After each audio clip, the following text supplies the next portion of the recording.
नमस्कार, आदाब। मैं हूं रिजवान अहमद सिद्दीकी और आप देख रहे हैं हमारा विशेष एक मुलाकात।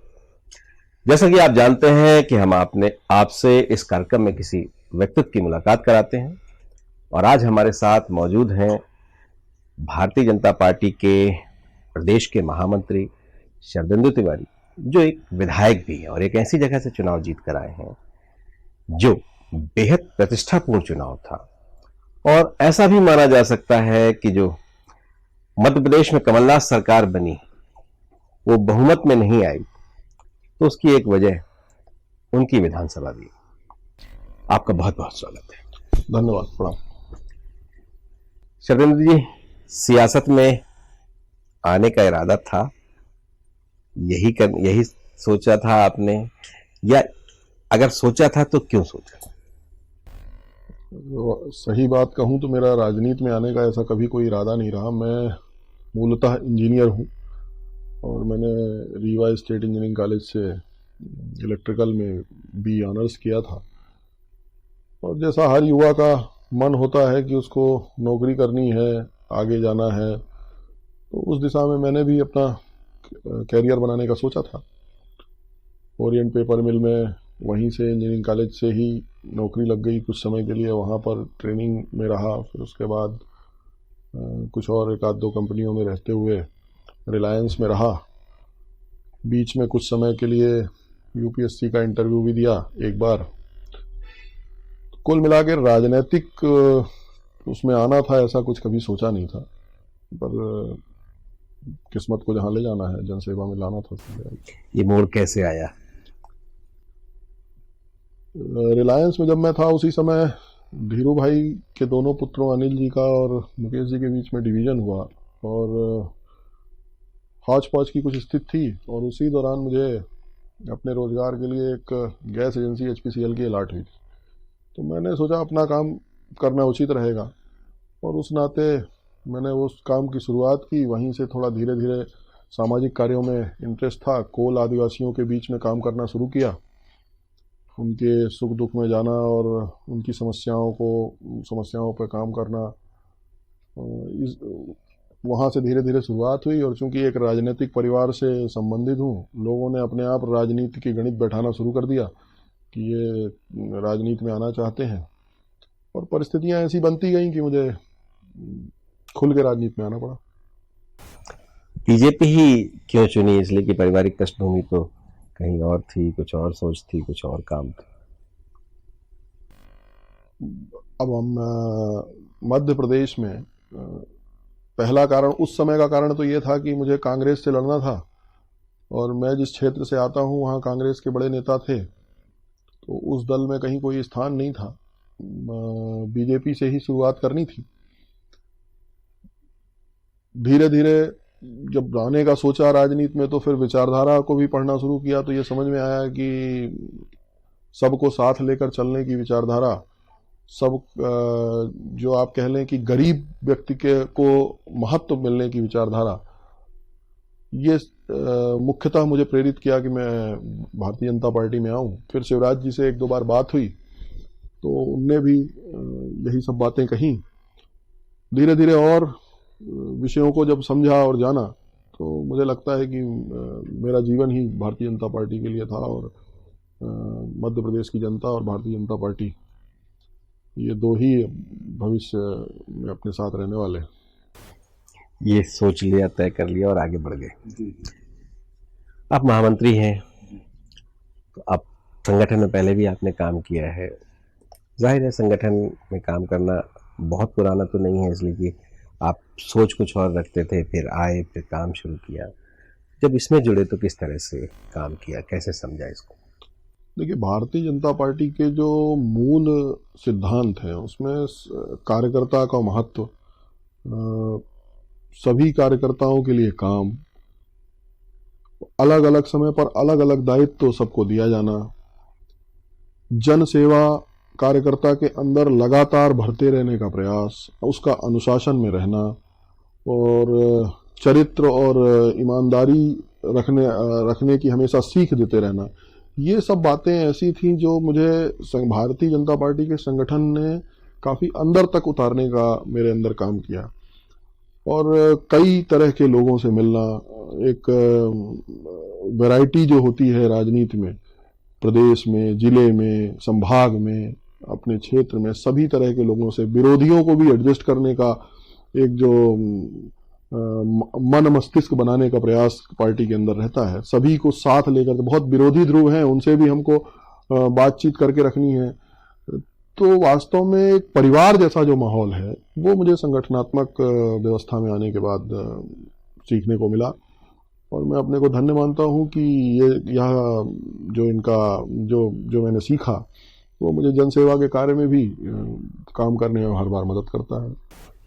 आपने चुनाव लड़ा, विधायक बने।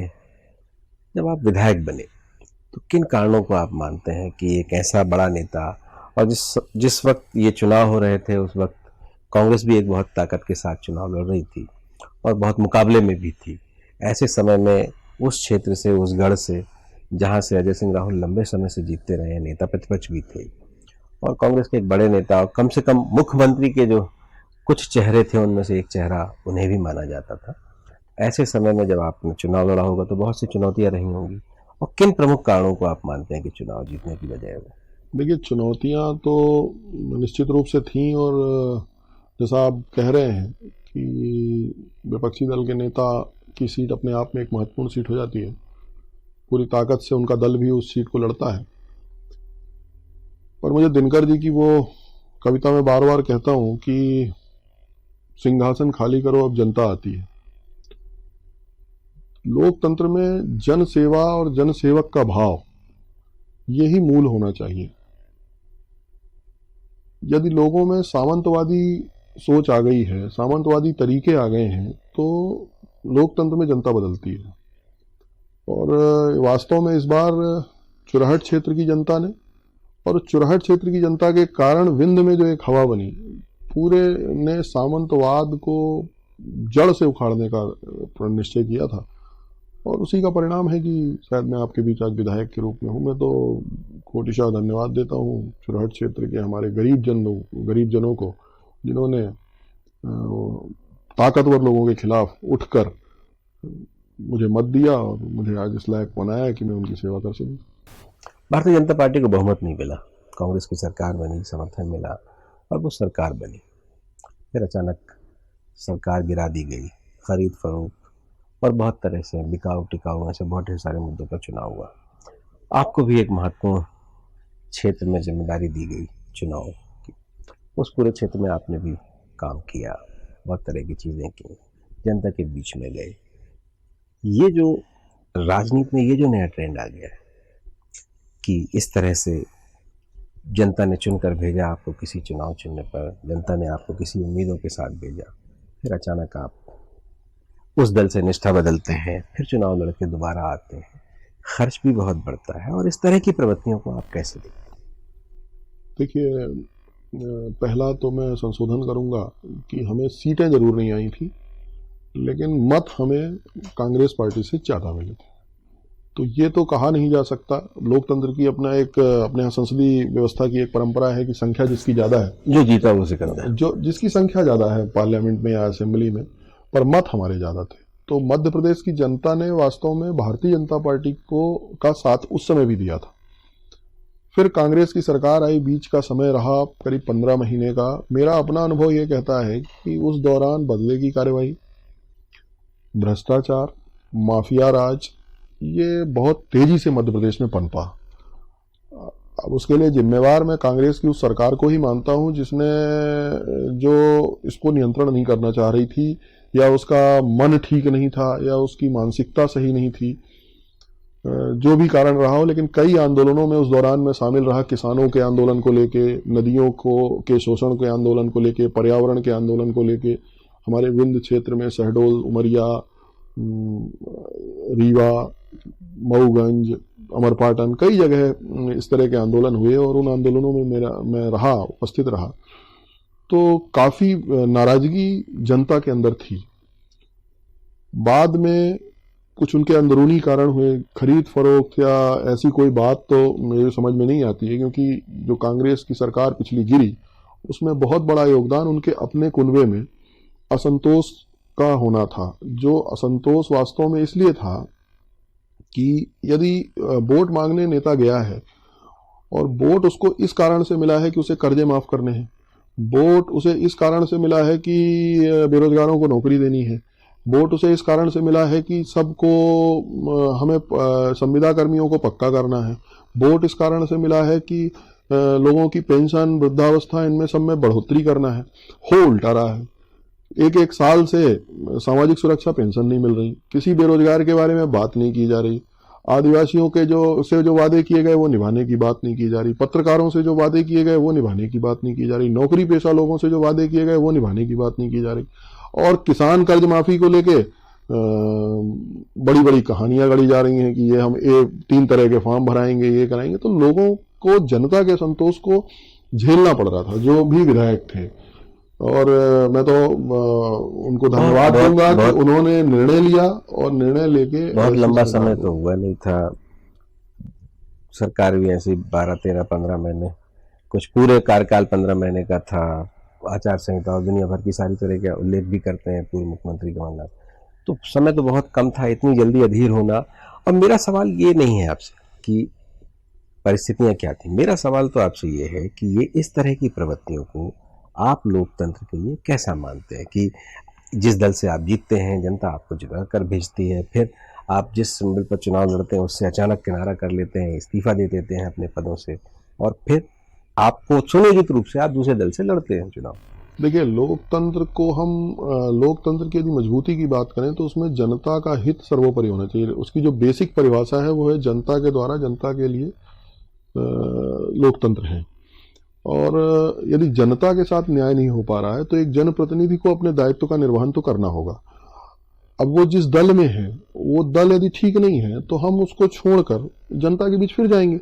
लोकतंत्र में जनता ही निर्णय लेगी, तो ज्यादा सभी लोगों ने निर्णय लिया और जनता के बीच वो फिर आए, और आज जनता ने उनको फिर से, ज्यादातर लोगों को तो जितने मतों से वो जीते थे उससे बहुत ज्यादा मतों से चुनाव जिताया है। आप जिक्र कर रहे थे कि मैं भी शिवपुरी जिले की पोहरी विधानसभा में प्रभारी था, तो वहां तो 22-24 हजार वोट से वो चुनाव जीते, जबकि पहला चुनाव वो बहुत कम वोटों से जीते थे, जो प्रत्याशी थे सुरेश धाकड़ जी। और वहां के प्रचार के समय मुझे ये समझ में आया कि जनता वास्तव में शिवराज जी को देखना चाहती थी, जनता वास्तव में मोदी जी को देखना चाहती थी, और जनता ने जब मत दिया तो उसने यह मानकर ही मत नहीं दिया था कि कांग्रेस की सरकार आएगी। मैं आपको सही और अंदर की बात ये कहना चाहता हूं कि जनता का भाव ये था कि हमारा ये नेता, किसी नेता से पर्सनल नाराजगी रही होगी तो उसके खिलाफ उन्होंने वोट किया, लेकिन उनके मन में ये कहीं नहीं था कि भारतीय जनता पार्टी की सरकार नहीं आएगी या शिवराज जी की सरकार नहीं आएगी। तो ये एक ट्रेंड जो आप कह रहे हैं, व्यापक नजरिए से यदि सोचा जाए तो इस घटनाक्रम से ये बात तो तय है कि जनता ही सर्वोपरि रहना है, और हम विभिन्न नैतिक मूल्यों का बहाना करके जनता के हित को दोयम दर्जे पर नहीं डाल सकते। और जैसा मैं पहले भी जिक्र कर रहा था, वो ऐसे विधायक हैं जो बहुत चर्चित हैं। खरन जी, आप कह रहे हैं कि जनता ने बहुत शिवराज जी को देखा और बहुत तरह की चीजें, लेकिन आपके कई मंत्री चुनाव हार गए उसमें। तो कहीं ना कहीं जनता बड़ा अजब ढंग से फैसला करती है, अलग अलग जगह अलग अलग तरह से फैसले करती है। मैंने पहले भी कहा कि कुछ लोगों से, कुछ नेताओं से व्यक्तिगत नाराजगी रही होगी, उस नाते कुछ हमारे नेताओं को हार का सामना करना पड़ा था।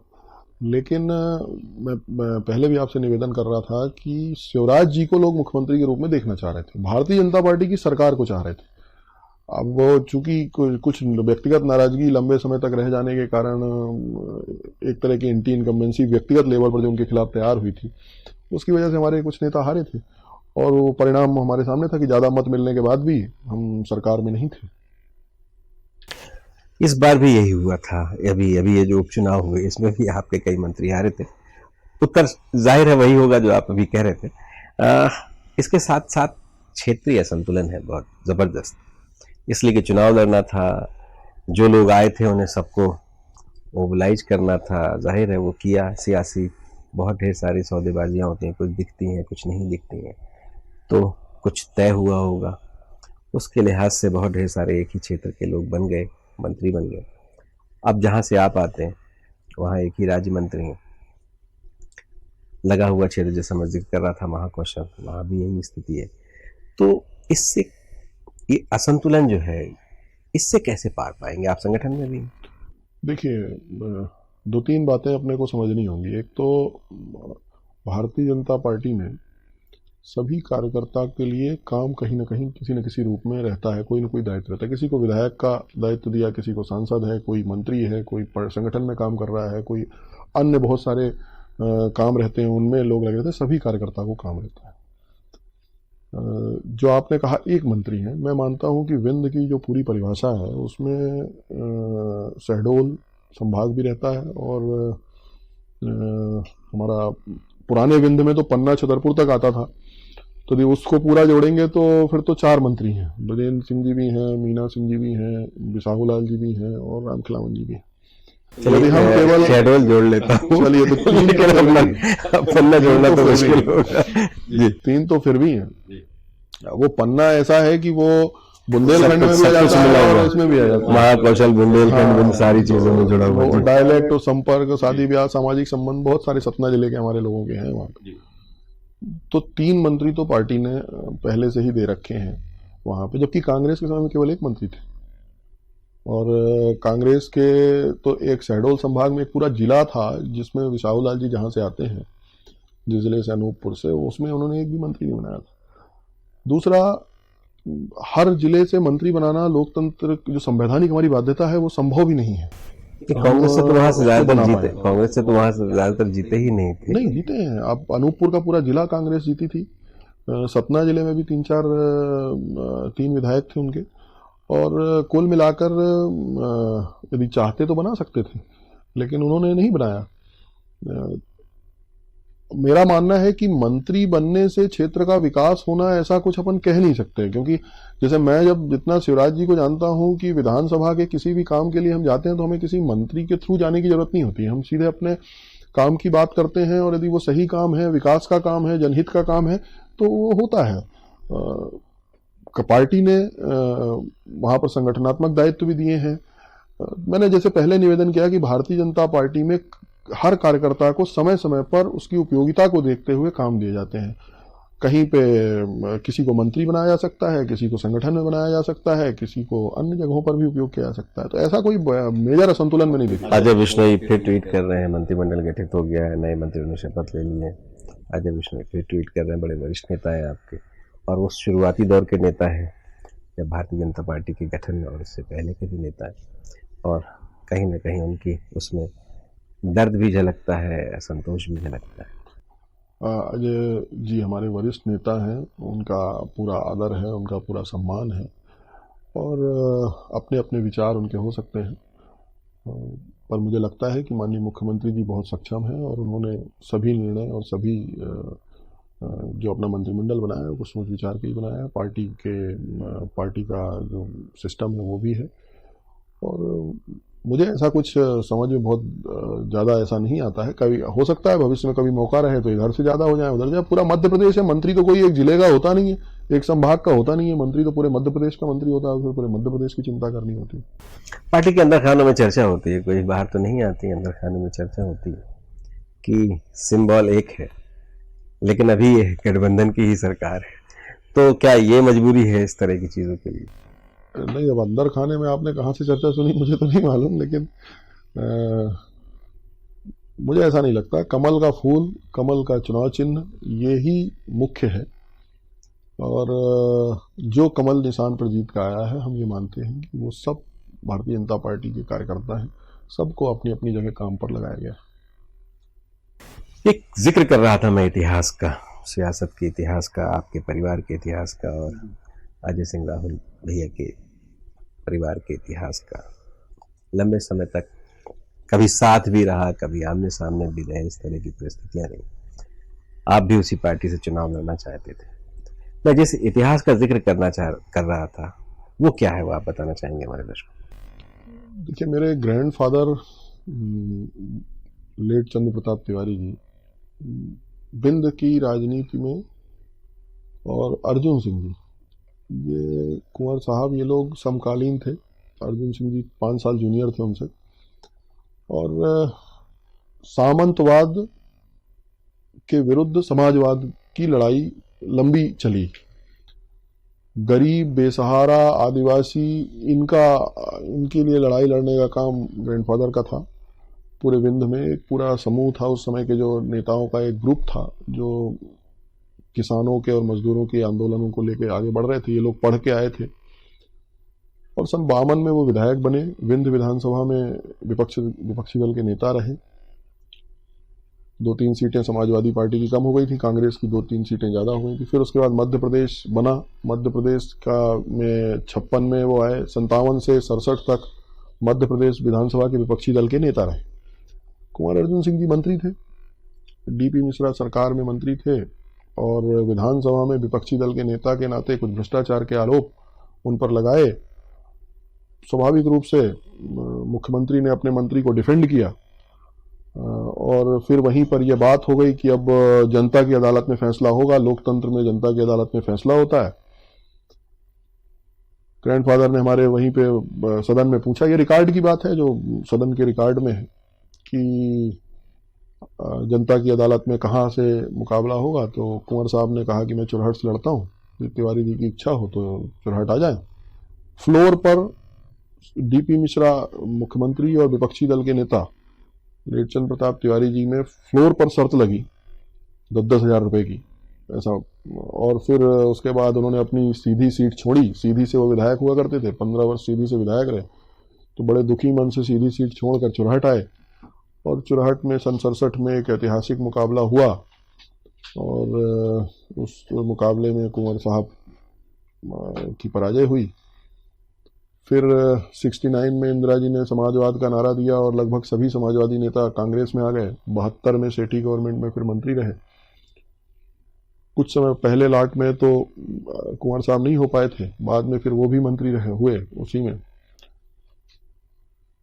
उसके बाद का जो कार्यकाल था सन 77 के बाद से फिर लगभग राजनीति से विदा का समय आ गया था। सर्वोदय में अंतिम जीवन सर्वोदय में जनता की भलाई करते हुए पंजाब आतंकवाद के समय वहाँ पर अपना समय देकर ग्रैंडफादर ने गुजारा। और चूंकि एक ईमानदार राजनेता थे तो जैसे परिवार में एक राजनीतिक व्यक्ति के परिवार में बड़ी दिक्कतें होती हैं, तो जो उनके अगली पीढ़ी के बच्चे थे, मेरे पिताजी जज हो गए, बड़े पिताजी प्रोफेसर थे, छोटे चाचा जी डॉक्टर थे, बुआ हैं एक वो प्रोफेसर थी पॉलिटिकल साइंस की। तो बीच की पीढ़ी में किसी ने भी राजनीति में आने का तय नहीं किया, क्योंकि कठिन लड़ाई थी और सबको अपना घर भी चलाना था। बाद में अब मैंने आपको बताया ही कि मैं अचानक मेरा राजनीति में आना हुआ और इस बार के चुनाव में फिर हम लोग का मुकाबला हुआ और रिजल्ट आपके सामने है। मुझे जनता ने आशीर्वाद दिया। एक कानून, नए नए कानून बनाने या कानूनों में सजा का प्रावधान जो है वो बढ़ाने की एक होड़ सी मची है मध्य प्रदेश में। मिलावट में कसावट पर 10 साल की सजा, धर्म स्वातंत्र विधेयक कानून आया, उस पर भी अध्यादेश लाया गया और उसका नाम मीडिया में सबसे अधिक लव जिहाद के नाम से प्रचलित है। और जैसे जिहाद का नाम आता है तो जाहिर है किसी एक वर्ग विशेष की तरफ वो इंगित करता है। अब उज्जैन में एक घटना हुई, उसके बाद पत्थरबाजों के खिलाफ, जब पत्थरबाजी का जिक्र होता है तो कश्मीर की तरफ ध्यान जाता है, उस पर भी एक कानून। तो ये क्या शिवराज सरकार का नया अवतार है, नए अंदाज में कुछ करने का इरादा है? यूपी से कुछ हवाएं आ रही हैं, क्या है क्या? और बार बार आरोप यही लगता है कि एक वर्ग विशेष को निशाना बनाया जा रहा है। देखिए, हिंदुस्तान में रूल ऑफ लॉ है, हम कानून के शासन के अधीन हैं और जो भी कानून से हटकर काम करेगा उस पर कार्यवाही करना सरकार का दायित्व है। अब चूंकि हिसाब लगाने के लिए, वर्ग भेद फैला करने के लिए लोग इस तरह की बातें करेंगे ही कि ये किसी एक वर्ग विशेष को लेकर है, पर जो अभी तक मेरा अनुभव आया है उसमें जो भी माफिया है, जो भी लोगों को नुकसान पहुंचाने के लिए काम कर रहे हैं, जो सामाजिक विचलन के भाग हैं, उनको सबको ठीक करने का काम सरकार का होना चाहिए और यही निर्णय शिवराज जी ने लिया है। थोड़ी दिक्कत ये है कि 15 महीने की जो कमलनाथ जी की सरकार थी, उस सरकार में जिस तरह से माफिया राज और भ्रष्टाचार का बोलबाला हुआ था, तो जो 15 महीने से मध्य प्रदेश, 15 वर्षों में मध्य प्रदेश ने विकास की गति पकड़ी थी, उसको इन्होंने रोकने का काम किया। तो अभी एकदम तत्काल से उनको रोकने के लिए कड़े कदम तो उठाने हैं, और शायद मुख्यमंत्री जी का इशारा उसी तरफ है और उसी भाव से वो काम कर रहे हैं। मध्य प्रदेश सुरक्षित रहे, मध्य प्रदेश शांत रहे, मध्य प्रदेश अपनी प्रतिष्ठा जैसी उसकी पुरानी रही है उस तरह का भाग रहे। यहाँ आतंकवादियों को, माफियाओं को, गुंडों को, बदमाशों को संरक्षण न मिले, वैसा मध्य प्रदेश बने ताकि हम स्वर्णिम मध्य प्रदेश की तरफ जा सकें। इस दिशा में सरकार काम कर रही है। आप कानून को भी निकट से जानते हैं और जिस विचारधारा से आप आते हैं वो और अन्य विचारधाराएं भी, चूँकि हम लोकतांत्रिक व्यवस्था में रहते हैं, सभी जगह ये कहा जाता है, हमारा पुरानी कोटेशंस है कि अपराध से घृणा करो, अपराधी से नहीं करो। या फिर हम ये भी जिक्र करते हैं कि अंग्रेज़ों के ज़माने में बहुत तरह के ऐसे कानून बनाए गए जो लोगों को तरह तरह से प्रताड़ित करने के लिए बनाए जाते रहे, और कानून कम करो, समाज में जागरूकता अधिक बढ़ानी है, और अपराध को कम, समाज को जागरूक करके किया जा सकता है। लेकिन इस समय ये जो बाढ़ आई है, तो जो एक कानून के जानकार के नाते भी मैं आपसे समझना चाहूँगा कि क्या सब कुछ कानून बनाकर ही काम चलाया जाएगा या फिर और भी कुछ? नहीं, देखिए, जनता की जागरूकता तो प्रमुख है। जनता जागरूक होगी तभी सब चीज़ें चलाई जा सकती हैं। ये जो कानून भी बनाए जा रहे हैं या कड़े कदम भी उठाए जा रहे हैं, ये एक तरह से मैसेज देने का ही काम है, ताकि लोग कानून का सम्मान करना सीखें, गलत कामों से लोग परहेज करें, नई पीढ़ी जो है वो सही दिशा में काम करे। इसी कारणों से, इसी को मैं मुख्यतः ध्यान में रखकर कड़ाई की बात हो रही है। पर जन जागरूकता का, जनता के भावों का, जनता के इस तरह की लोगों को, इस तरह की चीज़ों को नकारने की प्रवृत्ति का कोई मुकाबला नहीं है। वो सर्वोपरि है और उस दिशा में हम सब, यहाँ तक कि भारतीय जनता पार्टी के बूथ तक के कार्यकर्ता भी उस दिशा में काम करने में लगे रहते हैं। शरद जी, आपने समय दिया, आपका बहुत बहुत धन्यवाद। बहुत बहुत धन्यवाद। तो आपने देखा, वो ये कह रहे हैं कि लोकतंत्र में सबसे महत्वपूर्ण जन आकांक्षा है, और जो जनप्रतिनिधि है उसकी जिम्मेदारी है कि वो जनता के काम करे, और जनता के काम नहीं होने की वजह से ही कमलनाथ सरकार गिरी। उनके अपने ही साथी, उनमें मतभेद बढ़े, और वो चूंकि जनता का सामना नहीं कर पा रहे थे, जो बड़े बड़े वादे किए गए थे वो पूरे नहीं हो रहे थे, इसलिए शायद वो 1.5 साल, जो 15 माह का जिसका हम जिक्र कर रहे हैं, उसमें ही उकता गए। उनका कहना है कि पिछले 15 माह में माफिया पनपा, 15 साल से जो अच्छा काम हो रहा था उसको पटरी पे लाने के लिए नए कानूनों की जरूरत है, और सख्ती की भी जरूरत है, और समाज में जागरूकता की भी जरूरत है। इसके साथ ही वो, जैसा मैं जिक्र कर रहा था, वो एक ऐसे क्षेत्र से आते हैं जहां बहुत लंबे समय बाद भारतीय जनता पार्टी का परचम लहराया है। ये अलग बात है कि लोकसभा चुनाव में फिर, जैसा वो इतने लंबे अंतर से जीते भी थे, लेकिन वहां फिर लोगों ने कांग्रेस को ही वोट किया लोकसभा चुनाव में, वहां के स्थानीय सांसद को वोट नहीं किया। सांसद वो जरूर है, लेकिन उस विधानसभा से वो पराजित हुई। लेकिन इसके साथ साथ उनका ये मानना है कि वो सोचते थे कि कांग्रेस में ही अपना भविष्य बनाएंगे, लेकिन कांग्रेस में कोई उनके लिए स्पेस नहीं था। फिर चूंकि स्पेस नहीं था, तो उन्होंने भारतीय जनता पार्टी को नज़दीक से समझने की कोशिश की, उसे पढ़ा, उसे समझा, और जब शिवराज जी से बात हुई उनकी, तो उन्हें लगा कि यही उनके लिए सही मंच है, और अब वो पूरे जीवन इसी में रहेंगे। परिवार के लोग समाजवादी विचारधारा से जुड़े थे, और उनका ये मानना है कि भारतीय जनता पार्टी और खासतौर से शिवराज सिंह चौहान उसी समाजवादी विचार को, सामंतवाद के खिलाफ आम आदमी की आवाज उठाते हैं, और इसीलिए जनता में उनकी स्वीकार्यता अधिक है। फिर मिलेंगे एक नए मेहमान के साथ, तब तक मुझे दीजिए।